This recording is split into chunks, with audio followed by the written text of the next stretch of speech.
Welcome back to another exciting episode of Riding Through the Unknown. I'm your host, Michael, and joining me tonight is a guest who was recently on, and we are actually going to continue her story and her experiences. So, just a reminder that every guest on this show shares their experiences and it's their truth. So, I ask just everyone in the chat group and everyone that watches to please keep that in mind and to support one another.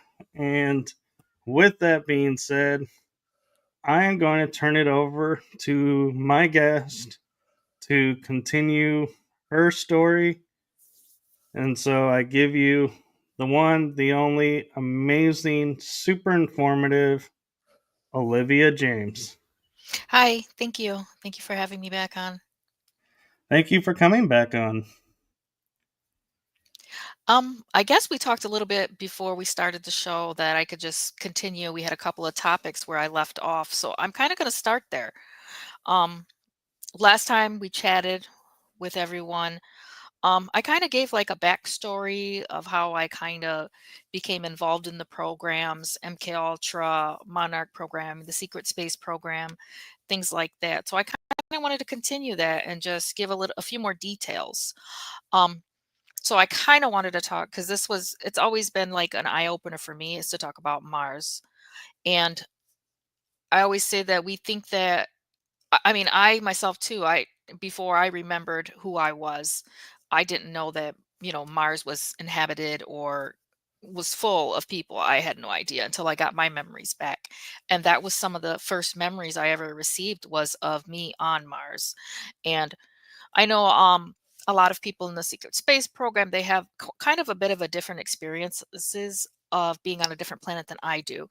I mean, because I know we all have watched a lot of movies and sci-fi and we think that it's all about, big huge wars against aliens and things, but that actually wasn't really my experience because I got a job in the corporate sector on Mars. So I was part of their, almost like what I call human resources. I did a lot of human resources work for them.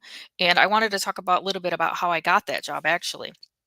So when I was a little bit younger, probably like in my 20s in my life, they wanted me to do some what I describe I the term I have discovered is called beta tracking, and beta programming is type of programming that they use on some of their assets where think about like something called Black Widow. Like, so my job would have been I would be giving a mark. So that's what we called it, a mark. So there would be a person, and then I would have to be tasked with infiltrating that person's life and completing whatever outcome I was directed to. And in the programs, we called them outcomes.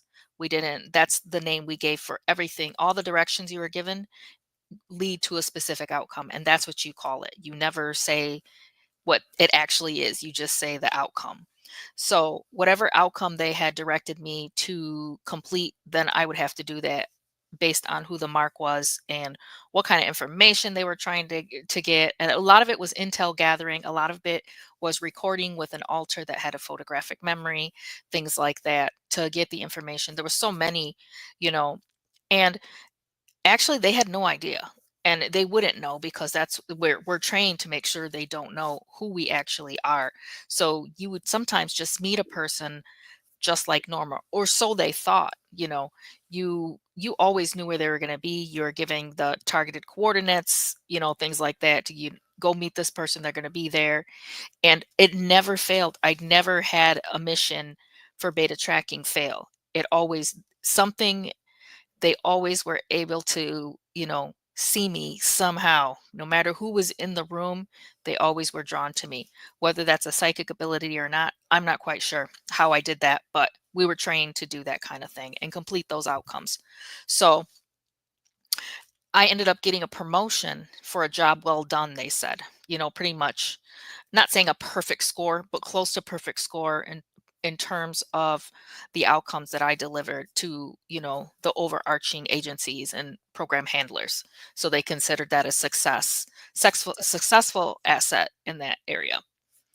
So my promotion led me to be used in the corporate on Mars. And so what I did was I was on the McCreary base on Mars, and McCreary base is located near a landing dock. It's in the South Canal region. So and I even know my specific service number. It's 6349 Division Mariner. That's the division I was under in the corporate sector. And I was under the Ground Force Battalion of Mars Defense Force. So what I did was my job was to bring the new recruits that were coming in, I would bring them into my office. And sometimes I would take my time, sometimes I moved a little quicker. When I remember when I first got to Mars, I was probably pretty fresh in terms of, using my personality profiling ability to determine what might be a good job for them. So anybody that came in my office, I would do like my assessments using my various abilities, mild telepathy, personality profiling, and I basically call it like reading somebody, reading energy. And so what you do is you sit the person down and you try to make the off. We had to have the office be very comfortable, and they had me dress a certain way that wasn't it wasn't like everybody else. I had a different look. I looked more like a business professional rather than in some type of smart suit or something like that. They wanted the people to feel comfort and some type of subconscious tie to their old life, in terms of seeing me dressed that way, so they wouldn't be afraid. Because when people are more comfortable, you can get more information from them. Just like when I was doing beta tracking, the more comfortable people felt, the more they felt like they had control over you, the more comfortable they would be in speaking about certain things, and opening up and being more vulnerable and giving you their secrets. That's just how it goes. So I would meet with them for about an hour and do my assessments and, find out, what kind of things they like to do. And it's mainly just getting them talking, and all the body language, everything about their body language, everything about their energy, the things they're saying, you read between the lines in order to determine, what kind of person they are. I have to know who they are and would they be good in a particular job. Once in a while, not it was very rare because I didn't work with super soldiers. I just worked with the basic, ground force recruits coming in. And when I was on Mars, a lot of the recruits, they were starting to be, when I first started to get there, they were starting to be more voluntary. So back when I was really young, maybe like in the 80s and early 90s, they were still using MK Ultra and they were just taking people, so pretty much it was military abduction. But more later, later in the later 90s and early 2000s, a lot of those people were voluntary recruits. They're coming straight from the military and telling people they're going overseas and actually they're going to Mars. And when those people came in the office, they're excited. They watched all the movies, the sci-fi movies. They think they're going to be in some big, war with aliens and fighting, giant spiders and things like that. And that wasn't the case. I would usually give them a job. We had a lot of different divisions that I could push them in. Some people went to our mining division, um, resources, water treatment, waste treatment. We even had an entertainment division. So there was a lot of different places that we can put them. We needed instructors, different like personnel just to run the base. Anybody that you could think to keep this giant base running, we needed somebody for all of that. So I'm not sure how disappointed they became when they found out that they would be working like, I don't know, just cleaning or putting things away, maybe some plumbing work, things like that. They probably didn't even realize that. But I couldn't just put somebody in, the actual, ground military if they hadn't had that experience. This was something really, detailed that they had to be ready for. Once in a while, I would get somebody that came through the office that had what I could consider maybe like a special ability, even if it was mild. And then I would have to refer them out to special sector. That's what we called it, special sector. We didn't say exactly where or when or how. We just called it special sector. And that's where I came from. In my file, there's a note in the file that says I came from special sector. So that means there's some type of like, I don't know how to say it, like privileges that go along with special sector. You kind of get up for that's how I kind of got my job, is being from special sector. You Yeah, know, like an autonomy. yeah, they give you a little bit of like special privileges, and you kind of get like some of those higher level jobs where you're not just on the ground fighting and things like that. I didn't have to do anything like that. I was more like right under the general. He was kind of like my boss. So I would do that. I did that work for a really long time, several years. I was working. I think the last 10 years of my 20-year of service with them I did on the Mars base.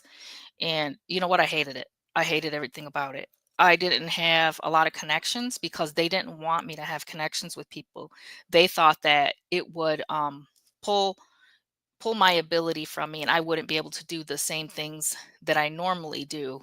So they didn't and nobody trusted me, because I was, pretty much working for the man, kind of like, who would want to be associating with somebody, right under the general. And part of my job, in which they tasked me with, is anybody that came in my office, I had to, if I felt like they were gonna be rebellious, and I specifically called it challenging the status quo.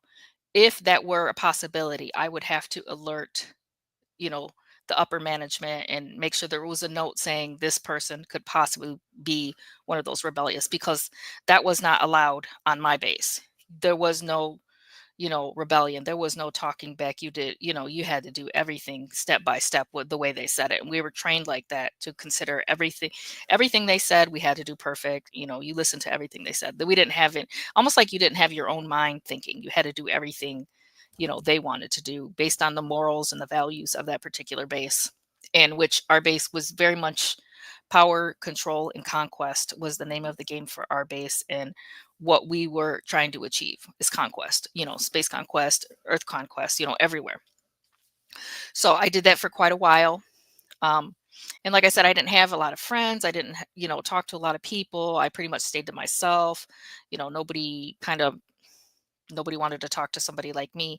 And I thought that was what I thought was really weird, is that when I was working in human resources, that sociopaths and psychopaths are highly sought after for military abduction, because they think, and actually those people get high level jobs as officers and, generals and things like that, because they think those types of people can make the hard decisions in war. They won't have that empathy. They won't have that, suffering if they make a bad decision or a hard decision, in terms of, who to save or who to attack. They won't even have that empathy. So those people are sought after, highly sought after, for higher positions in power. And Kind it's of weird. makes sense. Yeah, and it's weird because, there's some of us, men and women, we're living and working amongst psychopaths. Like, I literally would work with sociopaths and psychopaths, and you're never safe, especially, and just saying that, the base was very patriarchal in general. So even though I could protect myself, you're not allowed to. You're not allowed to protect yourself, really. So, and that kind of makes it very unsafe environment, in my opinion. There was sometimes, a couple of them tried to rough me up or whatever, and I just, I just tried to stop them. I couldn't really. You're not really supposed to fight back or hurt them, because then you could be blamed for that. So you just kind of have to make sure they don't attack you. I'd stay to yourself, stay away from them, kind of people. So they did try to rough me up a few times, and I guess I became, because I found Mars to be a very lonely place. So I almost want to say that I became kind of depressed from it. But I didn't know what depression was, because we didn't have that word on Mars. You're not allowed to be depressed. You're only allowed to, follow their rules and be what they want you to be, especially with, this heavy mind control programming running, and me being an alter. So the alter's name, when I was on Mars, my name was Rachel Meadows. And we always had these goofy alter names. But she just was, kind of like a sad type of girl, and didn't really live for anything except for completing this job. And that was it. You just go back to your room.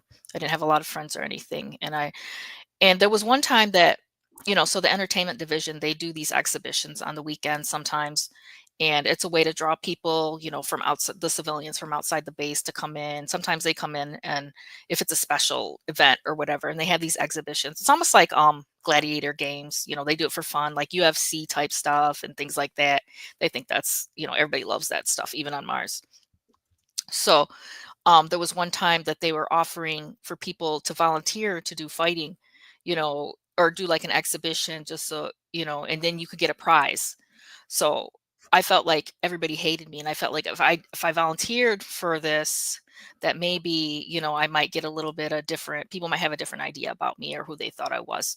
So I volunteered a couple times, and um one of the times I volunteered, it was to be for sword fighting, me and another girl, and they wanted you to look very girly and dress up and things like that. And you got to choose what your reward was for doing this, for volunteering. And I chose food. And the other girl, she chose jewelry and things like that. But it was really weird because that stuff has no value on Mars. Like, shiny stuff, it means nothing. That's why I was like, I want food. I don't know. I somehow asked for like steak and baked potatoes and things like that. So we did that, the sword fighting thing. And I do remember, I did it probably like 5 times, the exhibition, probably like 5 different times. And I know I lost like 3 of the times. And all I remember is being back in my room after it was over. Like, I don't know how I survived, because, it's to the death. So if you get your throat slit, and I know I got my throat slit once, and I don't know how I lived through that. You just wake up the next day in your room and you're alive, and, you have your food waiting for you that you ordered or whatever. You got your prize. So I did that a couple times because I thought, that would help, people look at me in a different way, not so much as, the corporate, the corporate sector or whatever. I wonder if they put you through a med bed to heal that up so you could keep doing what you're supposed to do. I'm not quite sure. They it would seem like very easy and simple to them. They had no worries about it. So I'm sure they had something that just pretty much patched us up, and you look normal the next day. You look totally normal. Um, There's a question in the chat room if you want to take a moment. They're asking, have you ever met or run into anyone on Earth whom you profiled on Mars? Not basically profiled, but I did meet somebody that I had a relationship with on Mars. I met them here on Earth, and it was really weird. Um, so on Mars, I'll lead into that story. So I something happened to me. And it corresponded kind of to like what happened to me on Earth. Something happened to me while I was doing my job as the personality profiler, being in the office and everything, and it started to break down. I had a memory breakthrough. Things were changing inside me, and I was starting to, I think, have memories of my real life, like my original life. And it was really messing me up. I was starting to feel like a lot of anxiety, a lot of panic in my job, and that's not a job where you can have anxiety and panic. So they were not happy with my behavior, and I was just starting, I couldn't do the same work that I had been doing. I was so good at that, fade away because of these breakthrough memories and experiences coming through. I was getting very careless. I even tried to sneak into my boss's, the general's office, and I was looking through, I didn't even know what I was looking for. I was just looking through his things, like after he had left. And that is definitely not something you should be doing. And I just didn't know why. I just knew, I felt like I needed to find something, about something was wrong. I knew something was wrong, and I just didn't know what it was. I had no clue. But it was like a breakthrough, like my programming was breaking down. And so I ended up getting demoted. And they demoted me because I wasn't doing the same level of job that I was doing before. And I ended up having to be like a liaison for some of the incoming ships, and they were like cargo ships and things like that. And I would just sign off on the paperwork. I even worked for a short time on a medical satellite station.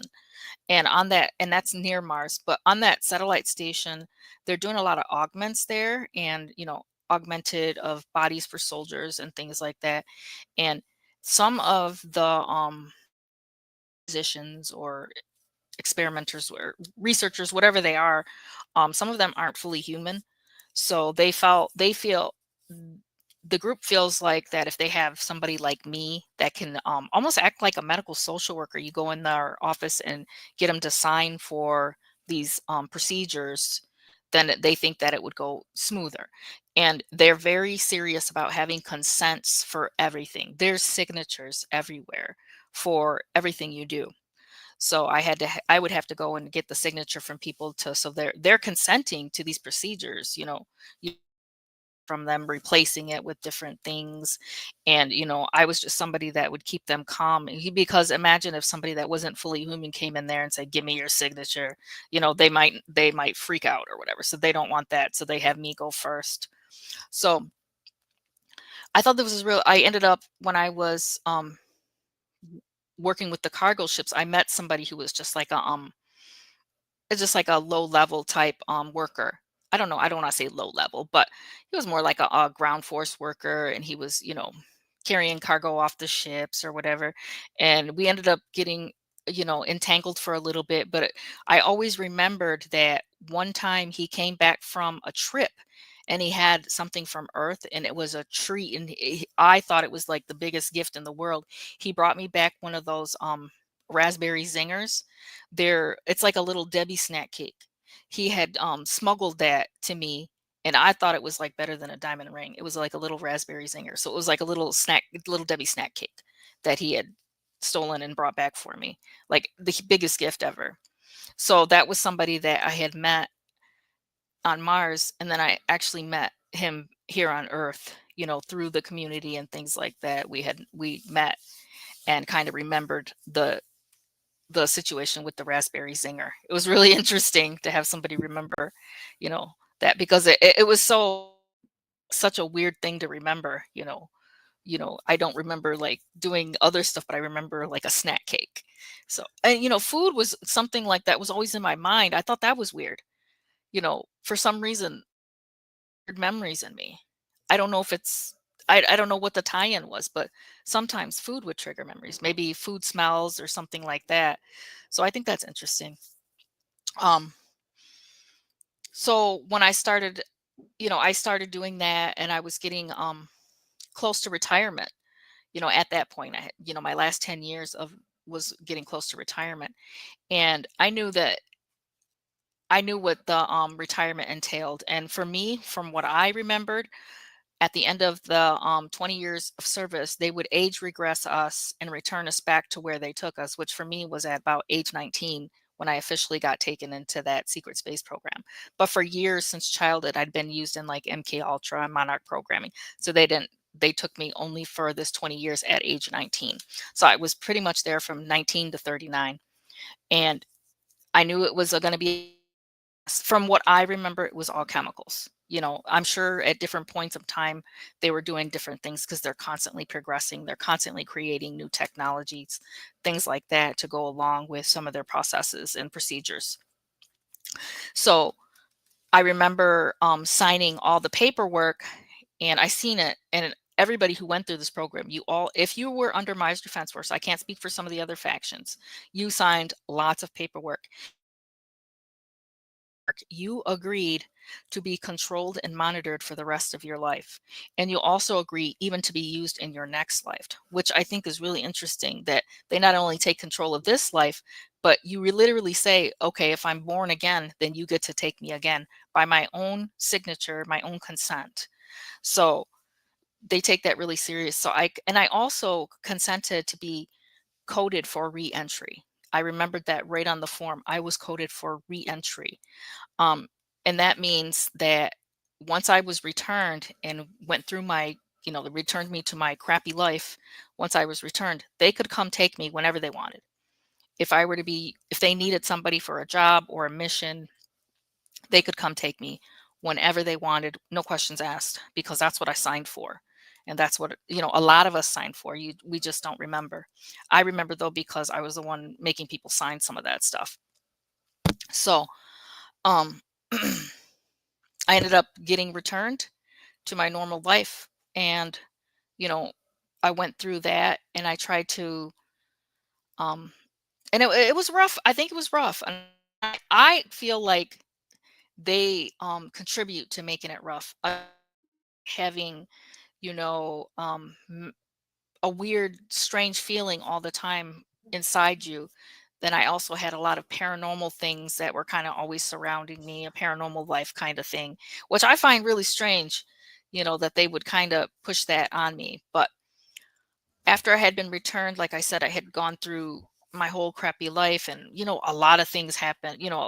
It's living two lives. I lived two lives, so um, that's how I got through Mars, kind of though.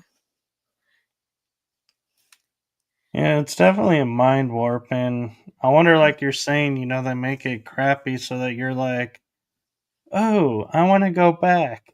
It was so much better over there. Let's go Some people, back. I've met people that can't wait to go back, and I find it just because I had a different experience. I didn't have that, like I was all powerful fighting in this big huge battle. I didn't have that. So I don't have that, that idea of valor, or military valor, things like that. I didn't have that. Even though I was in the military and I could do things, it's just that's not what my mind was trained for, what I was trained for. It was something different, so No, and I commend you because as all of this is unfolding and being disclosed, everybody wants to focus on who had the psionics, who was fighting where, what ship were they on, who did they interact with, with star beings or yeah, other races. But nobody stops to think about the practical things that happened. who Yeah. was running the show behind the scenes, Yeah. and Which is very that's important. Yeah. yeah, and I commend you coming forward and saying, yeah, I wasn't, and I remember on the last episode being like, you're not just an author, and I'll reiterate it this time and saying, being an office worker does not make you less than somebody who is Mhm. using psionics on the front lines. We Mhm. all had a role to play, and Yeah. so And that was just one thing I did. I mean, obviously I'm a government trained psychic, so I can do a lot of things, but that was that personality profiling that they trained me at age 13 for on the moon to use me for in the future. They it's like they already had it mapped out for me. They map your life out for you and what they're going to oh need you yeah. for. They make sure they train you in all these different.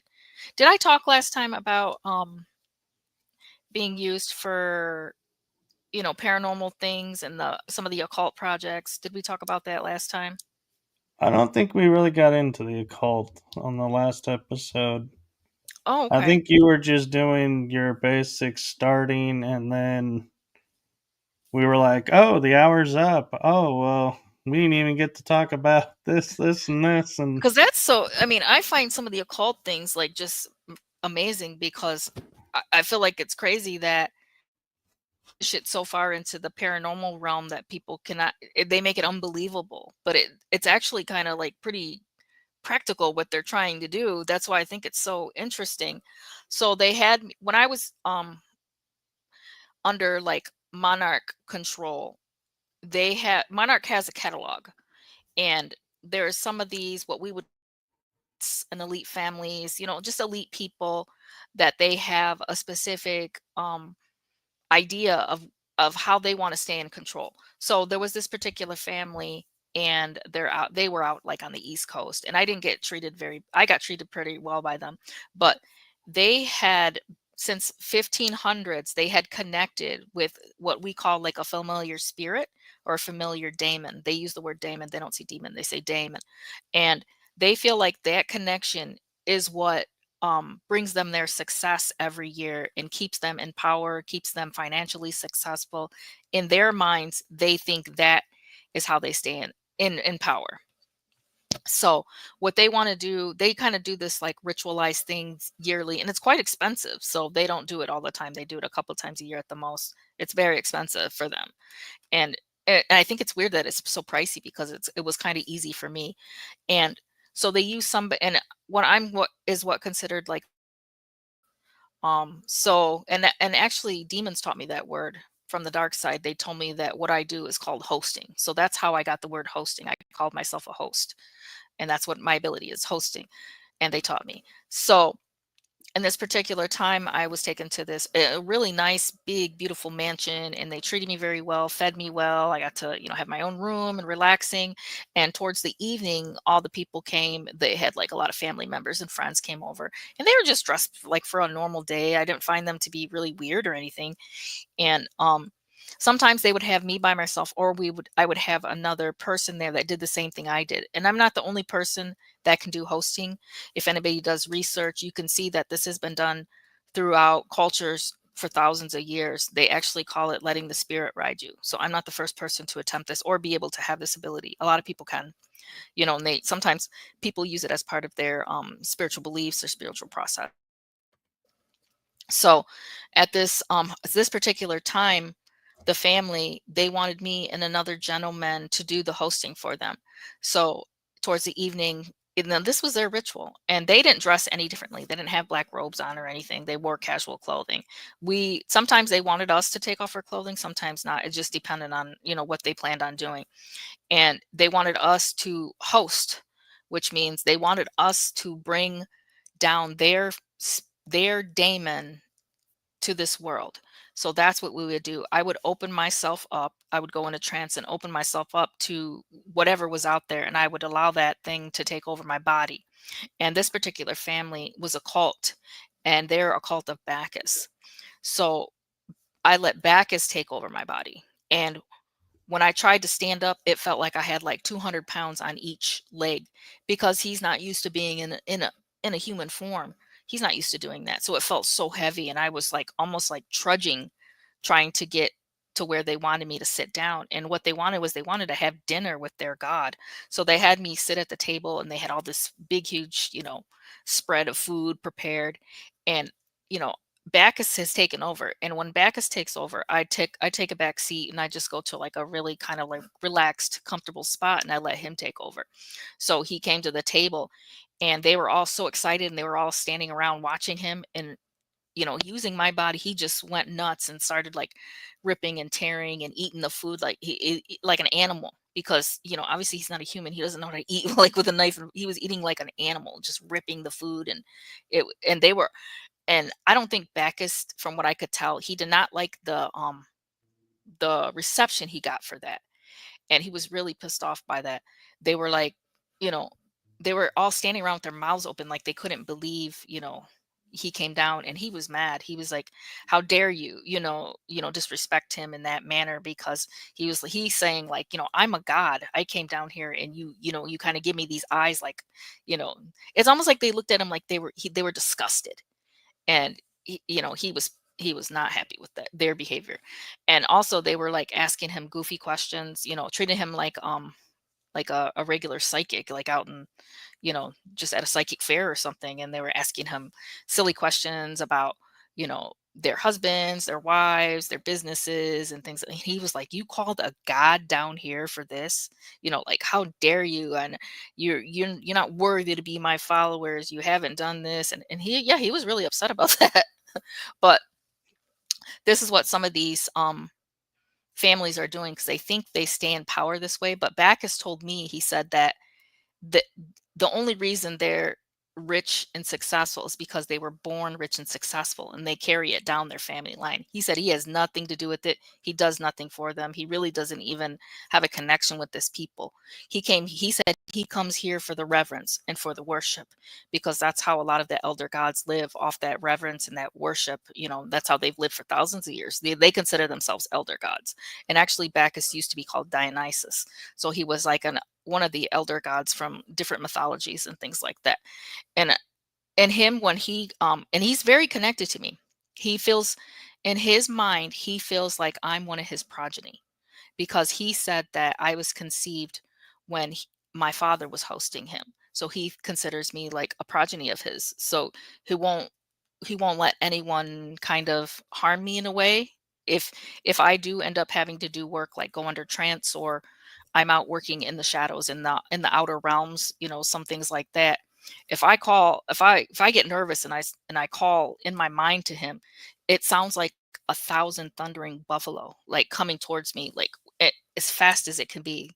And he comes so quickly, like, you know, he wouldn't let anybody even come around me in that realm. That's where he stays in his power. He has his power there. And a lot of the elder gods, when I meet with them or speak with them, they don't really come into physical form very often, because it's difficult, and they don't like the response they get when they come in their true form, because these are god, they consider themselves gods. So when they come here and your mouth drops from disgust, by the way you look, that doesn't make them happy. So they rarely come in a physical form, or they'd rather take over somebody else's body that allows them to do that. And so a lot of these families, some of the things that I know they're trying to do is they're trying to create their own little army. So when they're doing this hosting, sometimes, I'm not all the time, but they're trying to create with this hosting through whoever has that um daemon in their body. Some other people may have sexual relations with that daemon, because they think that they can be physically intimate with their god, and that they can also produce children from those experiences. And in their minds, they think that they're building like an army of antichrists by doing that kind of thing. They think that they're able to do that because of that hosting, that the person isn't in there. It's something else inside. And then if you're physically intimate with that, they feel like whatever is birthed from that can be considered like demonic bloodline or something like that. I just thought that was interesting that they're trying to do that. Um so It that is was, interesting because the bloodline is a huge thing for them. yeah. And so they're continuing it. And like I said, some of these people have been doing this since like the 1500s, some farther back. Like there's one family, and these people were pretty interesting. And they're not very happy with me. They're very angry. So I do a lot of hosting work myself, just for my own personal information. I get information. I do a lot of remote viewing. I do a lot of astral traveling, by locating, in order to get information for disclosure.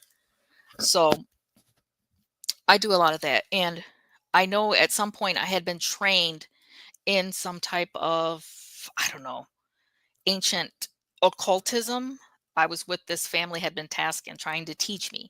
And I specifically remember we were outside of this building one time, and there was an older woman outside, and she was smoking. And she was just like, "Don't you think you've taken enough time?" She's like, "It's time for you to sign the book." Like, I remember her saying that to me. I still can remember to this day the smell of the cigarette, and her saying, "Don't you think you've taken enough time with this? It's time for you to sign the book." And so when I was doing this hosting session, and like I said, astral travel, I actually work a lot with Misha Johnston. She's pretty well known in the community. She's an amazing hypnotherapist. We do a lot of work together. And this was a session I did with her trying to get information for disclosure. And um, I went under very deep. And I sometimes when I go deep under, I always pull myself sometimes into these like dark realms. And there was these three people that came walking up, and they all looked similar. I don't know if they were related or not, but they came and they had these books in their hands, and they asked me, they said, "Do you want to go to war with us?" And they said it seriously, like they said, "We're drawing a line. Do you want to go to war with us?" And they were not happy that I've given up what they had taught me. And I tried to explain to them that it wasn't something natural in me. It was something that was forced upon me. I never asked for any of this. I told them, I said, "I didn't ask for any of this. I never wanted this." And it to them, it didn't matter. They said, "You can't make a commitment and then turn your back on it." But they didn't want to listen to my explanation. And they're pretty much saying that they're going to harm me in some way. And I was getting kind of nervous, and I didn't, I'm in like these astral realms. I don't, I'm still new and learning, about this stuff. I'm not a professional. I don't consider myself a professional. So I'm still learning. And I got nervous, and they were starting to walk closer, and I looked up in the air, like in the sky, and there was this being kind of like, I don't know, almost like swimming in the clouds. And he immediately told me his name was Meru, Meru. And I didn't I was he came, and I was like, he told me, he said, call the winds. And I'm like, I don't know how to call the winds. And he just kept saying, call the winds. And I did. I don't even know how I did it. Something, kind of just woke up in me, and I did call the winds, and they were kind of blown backwards. And I had no idea that was even something that, you can do with, the power of your mind and spirit, is push somebody else back. And he even taught me, it's almost like a magic spell to get rid of, dark things that you don't want around me. And he said, you say this phrase, it says, no darkness may enter here. This is a safe space for all. And when you say that, it almost like is throwing like a fireball at whatever is there, and you could push it back. Because I remember when I was a jinn, if somebody were to say, get away from me, I felt it. It felt like a punch in the stomach. So when we think about that, that's real. So if you do get nervous about something and you're a little afraid of the paranormal, you could say that. Say, get away from me. Say it with, you know, how do I use it? Conviction. Aggressive, assertive, make sure you believe in that, get away from me. I don't want you here. Because a lot of us, when we're, in a particular position as being like, a daemon or a jinn or whatever, we thrive on kind of the person allowing us to take over. It's a lot of it is consent. Isn't that strange that even, the daemons need consent, and then, a lot of these agencies are consent. It's like, does evil need consent? We don't know, because I can't even say what is evil or what is good. I don't even know anymore. I don't think I know, because I don't want to have that judgment of it, especially with my experiences. I can't really judge it that way anymore. It's changed for me. And it's interesting you bring up consent again because Kids Like Hell was asking, how can they get your consent if they abducted you? Isn't that coercive control? Do you die if you say no? Yes. Yes, you do. And you consent to being killed if you consent. Isn't that weird that you consent yourself to be killed? So on one of the forms, they have this statement, and I remote viewed this myself in the files. I actually broke when I was doing some remote viewing. I broke into a kind of like a secret office, and I looked at their files. And this statement is on their files. When you get ready to do retirement, it says, upon reaching this agreement, you will comply with all standards and executions necessary and written by the whole of the law. Any failure to comply with mission values will result in termination. And termination doesn't mean losing your job. It means a final termination. So Right. you literally sign to say, yes, kill me if I don't follow the rules. You sign that and you consent to it. If you were in the programs, you don't have a choice. So I think that's really interesting too. There's so much, that's probably one of my favorite things to do, is to break into secret bases and get their and get their information. That's like one of my favorite things to do. So there was a couple things we had talked about, because we're getting closer to, it's going quick. It always goes really quick. So It there was a does. couple, yeah, there was a couple of topics that we had that we wanted to get into, because I feel like these are some of the most important for, today. Is I wanted to talk first about the Olympia group. And so I had this experience. So I've been doing, I think it's been for about 4 years now, working on learning how to handle like my psionic abilities, like the remote viewing and everything. Um, so it was an experience. This is a real experience. This was, to me, this was not, I don't remember this being astral in any way. I just know I was taken, and I was taken to a base, and the base, it looked very dreary. And, there was a lot of people coming and going. The skies were always dark, but I don't even know if it felt like it was a natural dark. That's what was really weird. It was dark, almost like smog maybe, or something. Something was cutting like the light. So like heavy, heavy smog. So anyways, I'm on this base, and I know they said it's not, I can't know the base name yet. It's not ready to be known, they said. What I was taken there for is there was a general there. And I know this sounds crazy, but just hear me out. This is about 12 to 15 years in the future. So I was taken there, and I know for a fact, like for myself, in my own experience, if you can the way I can travel with my spirit and mind, you leave those limits behind. So did I find it like unbelievable that I could, meet this gentleman that's from the future? It didn't seem unbelievable, because it wasn't some weird thing that he had to say. He had very practical, realistic things to say. And he told me that he said about 15 years in the future, where he's at now, he's saying that there's a revolution on the horizon for all of us. He said it's getting really bad, and they've built up there, and it's a very small revolution. But he's saying in our time, right now, there's a group called the Olympia Group, and they're children right now. They're about like there's a couple of different age groups, but they say it's about 9 to 19. They're that age group right now. And all these kids, they fell to the earth together. He said they volunteered for this. And what these kids are, these are the computer kids, the hackers. And he said because in the future the wars are fought with technology. He said if we and these kids are integral to that revolution. They said if we don't have them, for the future revolution, we're going to lose everything. He said we're not going to have anything. And he said his message was really clear. He told me to come back and tell everybody to build the network, maintain the network, and protect the Olympia Group.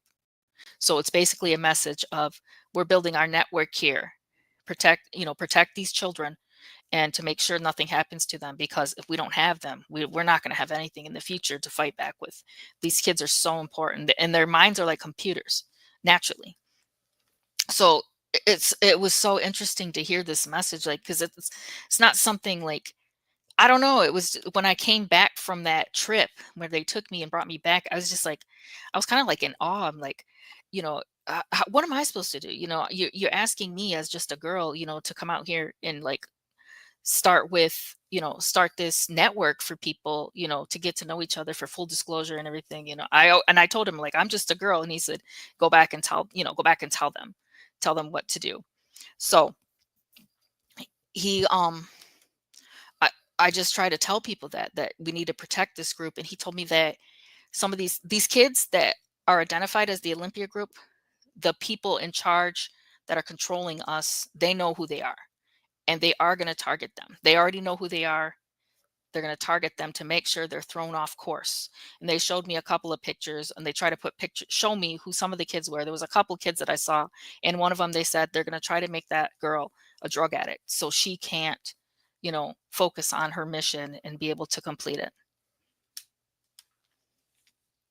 So that's the Olympia Group.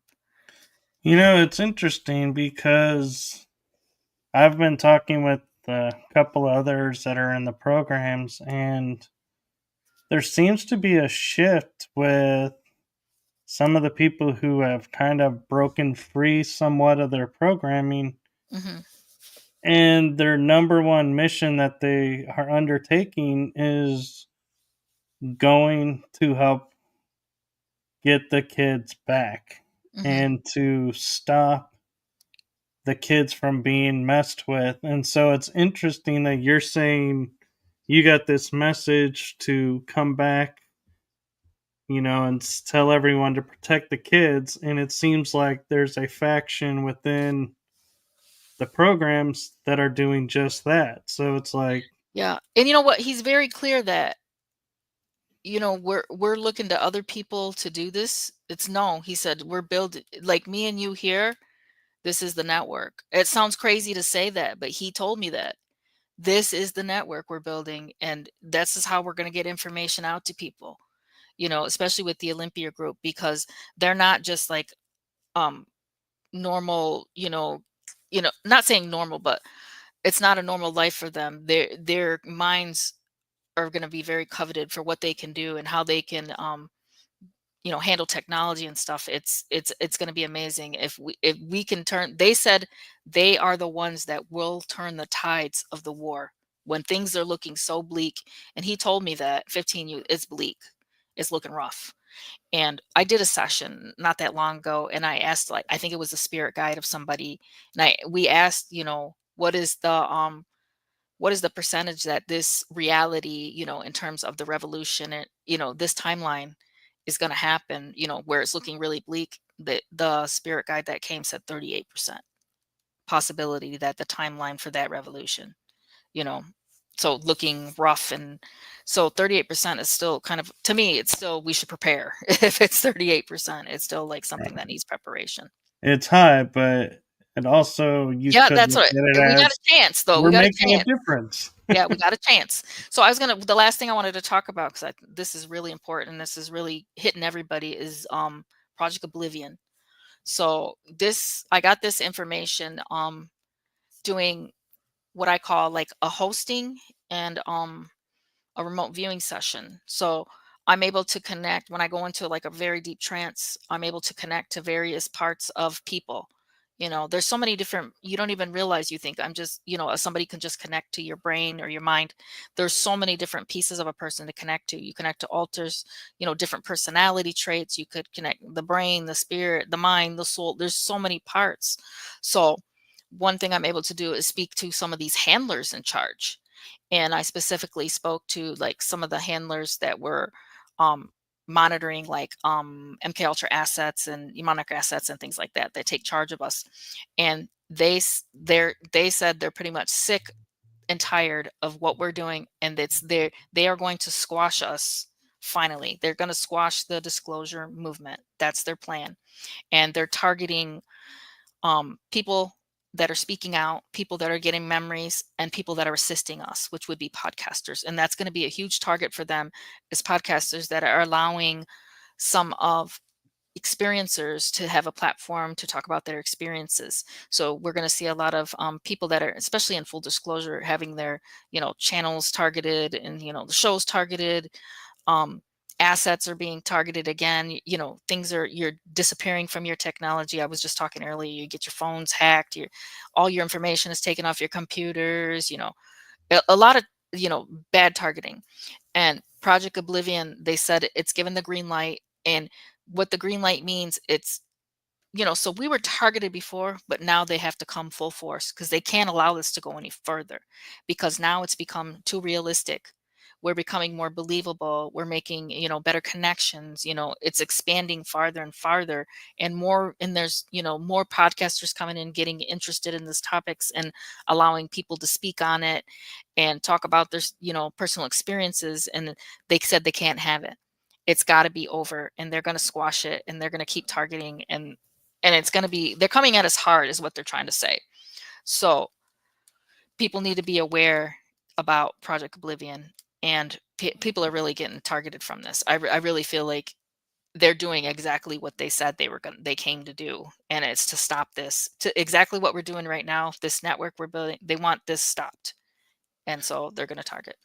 It kind of makes me wonder Mhm. because I've talked with a lot of guests, and there seems to be a common thread of you either are going to go on a show and have like a conversation like we are, where information's exchanged, or you'll go on and the whole purpose of the show is to mock you. Yes.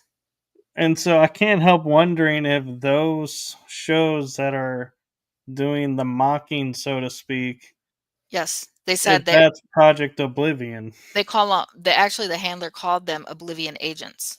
And he said, he told me, he's like, "You guys are all, pretty much effing weak. Look at you." He's like, "All we have to do is send one person and you all fall, like puppets without a string." He literally said that we fall so easy from just one person infiltrating our movement. It become one troll come in, and we all fall. And then a lot of us are fighting against each other. All it takes is one troll to come in and start that fight. And we don't even realize it, because we're still human. Besides that, we have our triggers and reactions and responses on top of, trauma. So they said they think it's comical that, they think we can, he's like, you guys think you can do anything about this? Look at you, look at how disjointed you are. None of you, there's no unity, there's no nothing. He said Project Oblivion is, you're pretty much done. They think they can take out this whole movement. And it's like such a opposite from what the general from the future said. The future general, he's like, you guys are it. You have to build this up. Don't let it go. Don't let anybody stop you from maintaining the network. It's so important to maintain the network. So if we start arguing and fighting based on one Oblivion agent, it's over. It's pretty much, we're gonna like he said, we're gonna make your lives a living hell. You won't want to do this.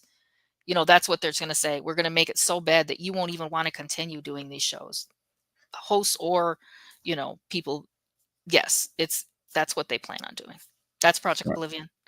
And I know we're getting close to the hour, and Yes. so I just want to ask one question of you. Yes. And I don't know if you're familiar with people like Michael Sala, Dr. Yeah, I know who they Michael. are. Yeah, I know who they are.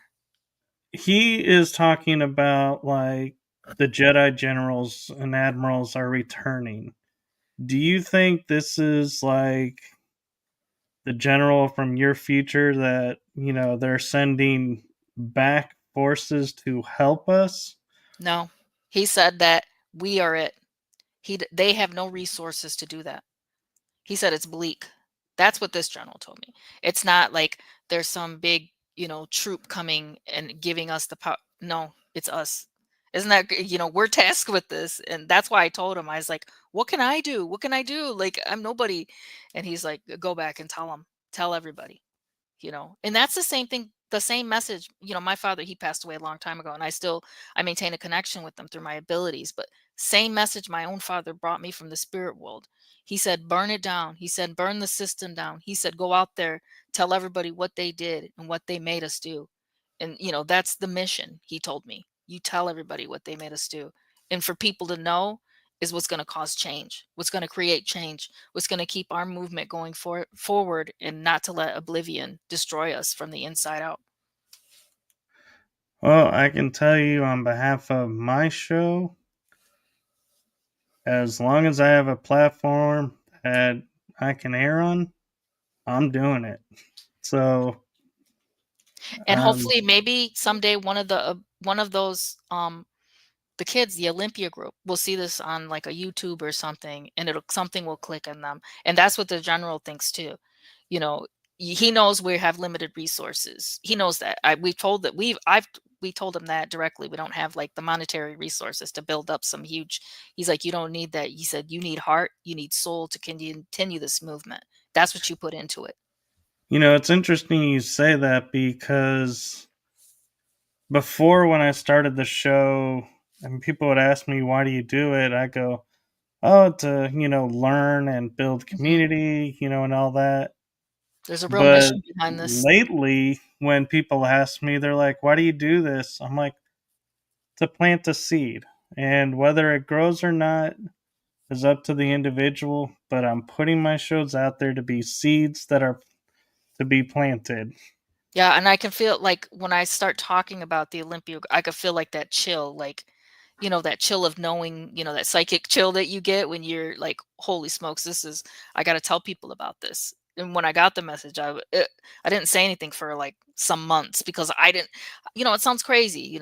A general from the future gave me a message saying, we need to do this and protect these children, this particular group of children. There's quite a lot of them, and they're all over the Mhm. world, but and that's what he thinks. The general thought, like, he knows we have limited resources, but he thinks that with these shows and things that, because kids are so much on the computers and YouTube and all that, he thinks they may come across it, and something inside them will click and maybe trigger, who knows, who knows. Yeah. And I don't know if it's validation or not, but my left ear this ear Hmm. always will have a mark behind it whenever I go and do mission work. Hmm. And so I kind of rub on it and it's just annoys me, but it's there. But while you were talking about Olympia and all of that and helping with the kids, I started getting a tingle Hmm. in right in that area, and I was like, I don't ever get tingles there. So I was like, that's interesting that as you're talking, it feels like something might have activated or something. Yeah, that's how I feel too. Like whenever I talk about it, I get that important feeling. And I don't think it's outrageous what the message is.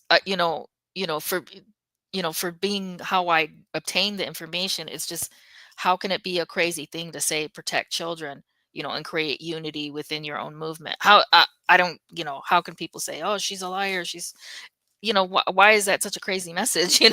It seems pretty natural to say something like that to me.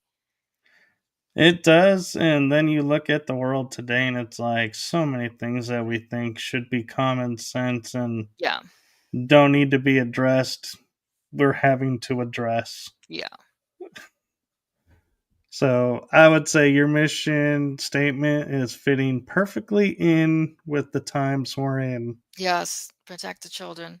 Maintain the network, build the network, maintain the network, protect the Olympia group. Yes, well, we're actually gone a little bit over the hour, Okay.